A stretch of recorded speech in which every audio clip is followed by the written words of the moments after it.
মহাদেবের সমস্ত ফটো বা মূর্তিতে দেখেছো মহাদেবের গলা নীল, কিন্তু গলা কেন নীল এই গল্পটা কি জানো? একসময় দেবতা ও অসুর দুই পক্ষই অমরত্ব লাভের জন্য সমুদ্র মন্থন শুরু করলো। মন্দার পর্বত হলো দণ্ড আর বাসুকী নাগ হলো দড়ি।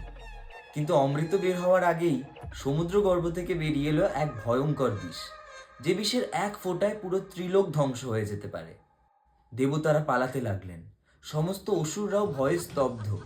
এই বিষ ছড়িয়ে পড়লে ধ্বংস হতো সৃষ্টি, প্রাণ, ধর্ম, সবকিছু।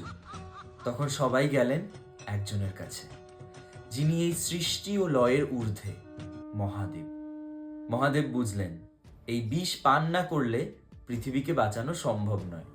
তাই তিনি বিষ হাতে নিলেন, কিন্তু গিলে ফেললেন না। এবার মা পার্বতী মহাদেবের কণ্ঠে হাত রাখলেন এবং মহাদেব বিষ পান করলেন। মা পার্বতী মহাদেবের শরীরে সেই বিষ নামতে দিলেন না। মহাদেবের কণ্ঠেই থেকে গেল সেই বিষ। সেই থেকেই মহাদেবের আরেক নাম নীলকণ্ঠ। আজকের ভিডিওটা কেমন লাগলো অবশ্যই কমেন্টে জানাবে। আর এরকমই আরো সুন্দর সুন্দর অজানা দেবদেবীদের গল্প জানতে এখনই ফলো করো, কারণ গল্প এখানেই শেষ নয়।